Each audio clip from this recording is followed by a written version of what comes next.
এখানে হচ্ছে কম্বল বিতরণ অনুষ্ঠান।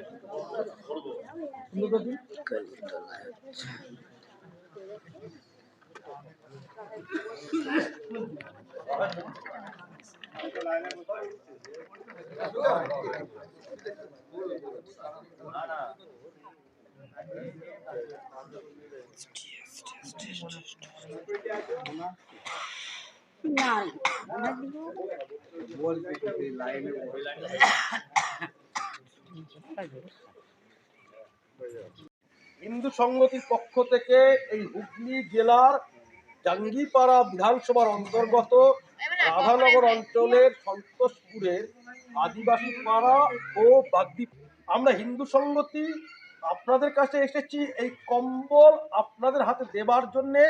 কারণ শীতের সময়ে এই কম্বলটা সবচাইতে বেশি জরুরি। সেই সঙ্গে আমরা সঙ্গে এনেছি শ্রীমদ্ ভগবদ গীতা।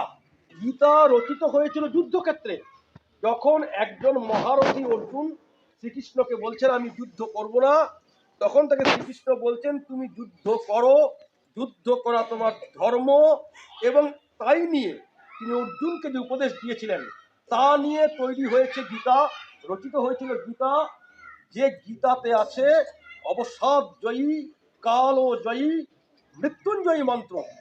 আমরা ওই যে বার্তা গীতা পাঠ ঘরে ঘরে, সেই বার্তা কেবল কথার কথা নয়, আমরা সেটাকে একদম বাস্তবে নামিয়ে এনে মানুষের ঘরে যাতে পৌঁছায় তার জন্য হিন্দু সংগঠন চেষ্টা করব। তার জন্য আমরা যেখানে যে অনুষ্ঠানে যাই আমরা চেষ্টা করছি অন্য জিনিসের সঙ্গে গীতা সবার হাতে তুলে দিতে। গীতা আপনারা বাড়িতে পাঠ করুন। শীতের প্রকোপ থেকে রক্ষা পাওয়ার জন্য কম্বল, আর নিজের জীবনে সমাজের শত্রুদের হাত থেকে রক্ষা করবার জন্যে, দেশকে সমাজকে রক্ষা করবার জন্যে হচ্ছে গীতা। আমাদের জাতীয় জীবনের সবচাইতে গৌরবময় সময় আসছে আগামী পরশুদিন 22শে জানুয়ারি, রাম মন্দির উদ্বোধন কেন্দ্র করে আমাদের এখানে আসা, যেন আমরা ওই দিন সেই অনুষ্ঠানকে আমরা সবাই পালন করি। নিজের বাড়িতে হোক, মন্দিরে হোক, সর্বত্র হোক, শঙ্খধ্বনি করে, প্রদীপ জ্বালিয়ে, রামায়ণ পাঠ করে, পূজা করে, রামচন্দ্রের ছবি সামনে রেখে আমরা যেন সেই জাতীয় গৌরবের দিনটাকে পালন করি। হিন্দু সংগঠনের উদ্দেশ্য সমাজে বাংলার একদম প্রান্তিক হিন্দু সমাজের মানুষকে সংগঠিত করে এই বাংলার মাটিকে রক্ষা করবার জন্যে জেহাদি শক্তির মোকাবিলা করা, এটাই হিন্দু সংগতির লক্ষ্য।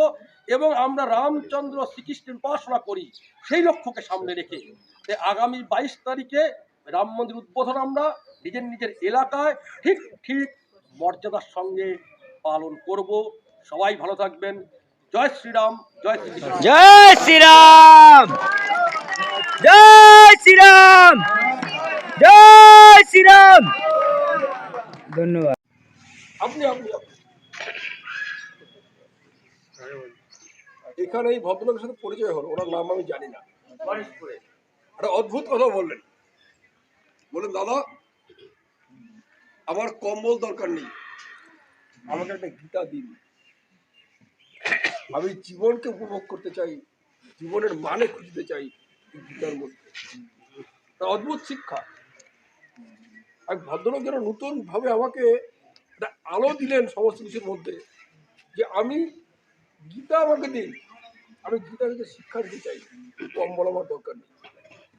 এই শিক্ষাটা আমার সারা জীবন মনে থাকবে। ধন্যবাদ। বসুন। আমরা জয় শ্রীরাম এখানে এসেছি, আপনারা সবাই সেই বালিয়া বাসন্তীর বাগদি রাজাদের বংশধর। সেই পুণ্যভূমিতে আমরা সেখানে এসেছি। সেই পুণ্যভূমিতে প্রথম যিনি আমাকে পুণ্যের কথা শোনালেন তিনি এই ভদ্রলোক, যিনি জানালেন আমার কাছে গীতা আগে, তারপর কম্বল। তা আমরা বলছি আপনাদের গীতাও লাগবে, কম্বলও লাগবে। শীত থেকে বাঁচার জন্য কম্বল, আর শত্রু থেকে বাঁচার জন্য, শত্রু থেকে শিক্ষা নেওয়ার জন্য আমাদের গীতা। মানে গীতা কিন্তু যুদ্ধক্ষেত্রে রচনা হয়েছিল, ঘরে বসে রচনা হয়নি। অর্থাৎ আমরা যে প্রতিনিয়ত মাটির যুদ্ধ করছি, মাটির দখল নিয়ে যুদ্ধ করছি, আমার মাটি দখল করে নিচ্ছে কেউ, সেই মাটির দখল নিয়ে যে আমরা যুদ্ধ করছি, সেই যুদ্ধের অন্যতম যে শিক্ষা শিক্ষা পথপ্রদর্শক, সেটা হচ্ছে আমাদের এই গীতা। এই গীতা আমরা কম্বলের সাথে দেব, আপনারা প্রত্যেকে নিয়ে যাবেন, পড়বেন।